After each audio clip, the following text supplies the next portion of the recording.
Welcome back, guys. It's week 9, Cashing Points live stream. We're back as we always are with Scott, Johnny, and Ben behind the glass. And guys, I mean, we were treated to an entertaining timeline this morning, to say the least, from our good pal Aaron Rodgers delivering some great content. I'm sure everybody's going to keep a very level head about this and not go overboard on Twitter. But man, I don't know how you guys feel about the slate, but it is pretty gross. Scott, you usually talk to, you and I usually talk before the show. We haven't this week. I kind of have a feeling you're going to feel the same way. I think this slate is a mess. This is a super weird DFS slate and a super weird DFS season.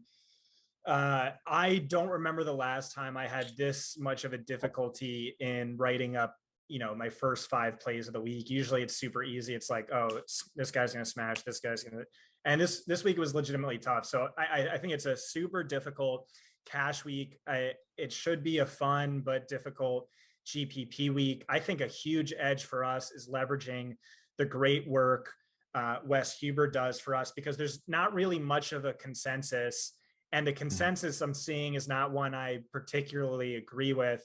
And Wes is just the absolute man when it comes to finding plays no one else is on. The great work he does with advanced matchups, coverage shell matchups, no one else even looks at that. And so every week he seemingly hits on, a 1% or less owned guy who's in the milli making winning lineup. And yeah, I think that's a huge edge for us this week. He did a great job with his advanced matchups piece.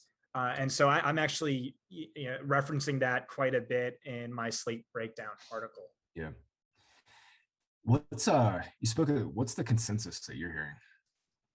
I mean, it's just like T Higgins for the 7th week in a row and stuff like that. Okay. I don't know if there's like a game or anything specific. Johnny, man, we're talking about it before the show. You got a little new setup. You got some new gaming hardware going there. How are you feeling this week, man? Yeah, been pulling an Evan Silva, been laying sod all day. I feel my T Your lighting levels, is really good. My T levels. You're like glowing. I'm only glowing because my testosterone is so high. It's just oozing out of my body. I'm going to try. Reminder, the Fantasy Points live stream is sponsored to you by Tomcat Ali, aka Malaysian Viagra. If you would like diamond hard erections, buy some carefully sourced Tomcat Ali. And you can use the promo code DFB20 for 20% off. And I'm gonna try drinking some green clay tonight with my clay toothpaste that I purchased from Shailene Woodley, and we're gonna see how things go this weekend. The all clay diet. I was telling Scott and Ben that Shailene Woodley just goes to pottery classes and just like munches down on the bowls. She doesn't use the bowls to eat out of; she just eats the bowls. That's the key. Who knew? I mean, how rich and bored do you have to be to like make your own medicine, like make your own Band-Aids and stuff? Yeah. Like if I was that wealthy, I would never do anything. I 100%, if I ever get to that point, you guys will never hear from me again. Like, I'm going to go buy a piece of land in the Caymans and just peace out. I have a friend who reminds me so much of Aaron Rodgers. And so he's gotten me into some of this stuff. I did make my own toothpaste for a period of time. I did make my own deodorant for a period of time. The aluminum is apparently really bad for you. The fluoride, there's something weird going on there. I don't know, but I did try it. That's not a conspiracy. The deodorant was 25% successful. I'll say that. Yeah. It was 25%. The aluminum, while the aluminum causes cancer, it's also what stops you from smelling like shit. So it's a big trade-off. Yeah. Especially if you're someone like me who sweats profusely and is ripe with pheromones. Yeah. That smell particularly unpleasant. I learned through my wife that you're supposed to put on deodorant before you go to bed so that you don't like sweat in your bed. I ran a Twitter poll, like everyone thought that she was a serial killer. Like 5% of people agreed with her, but it turns out it's right. I'll never do it. But apparently it's what you're supposed to do. She also told me, and I thought this was shocking, that you're supposed to shower every day. Isn't that a little excessive?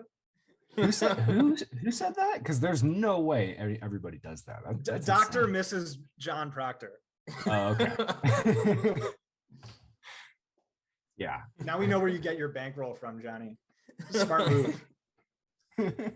Oh, Oh man. Scott, there's like a Dove deodorant, not a deodorant, but a Dove soap that I've been using to not like it's not a deodorant, per se, but it definitely helps on like the smell. And I'm like you, I fucking sweat like a fucking grease pig. I don't miss Florida one bit for that reason. Folks, do you get people complaining that you smell wretchedly?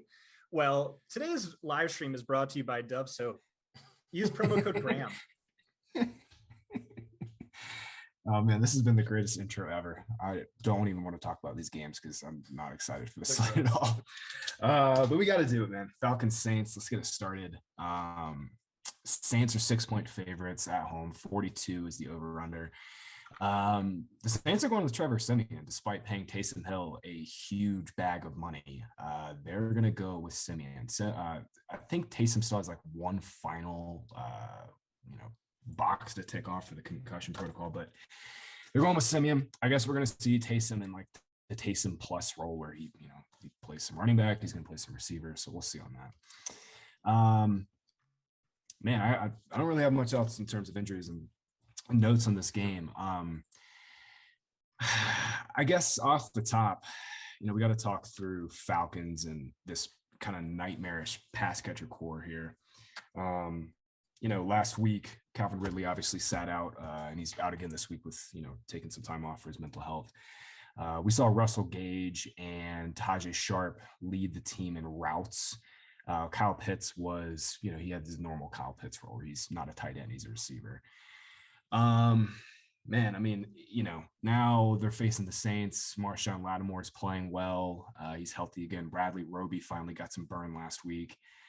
Wes said Bradley Roby played really well last week too. So, I mean, man, it's really hard to get to some of these Falcons guys. But let's talk Pitts. Like, Scott, how do you think they're going to cover Pitts here? I would imagine we'll see, Lattimore hasn't really been shadowing. He's just been playing sides.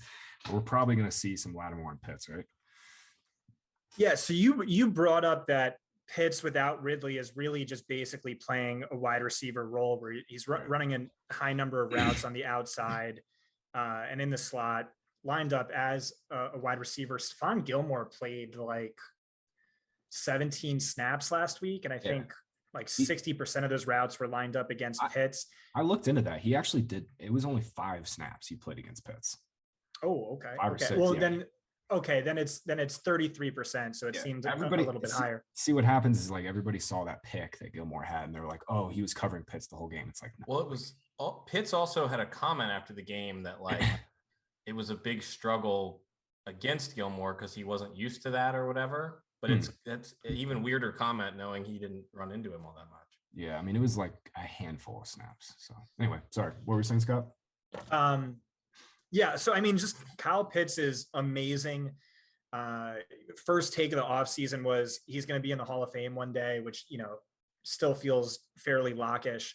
But the thing working against him is he's being treated as the team's #1 wide receiver. He's drawing really tough cornerback matchups. I think he's run more routes against cornerbacks graded 65 or higher per PFF than like Devontae Adams or just like some really, really good wide receivers this year.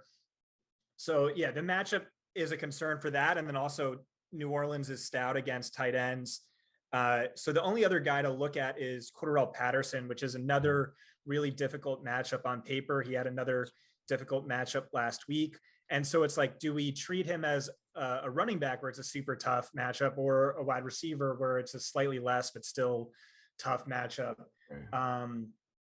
His volume really isn't bad with those wide receiver routes mixed in. Like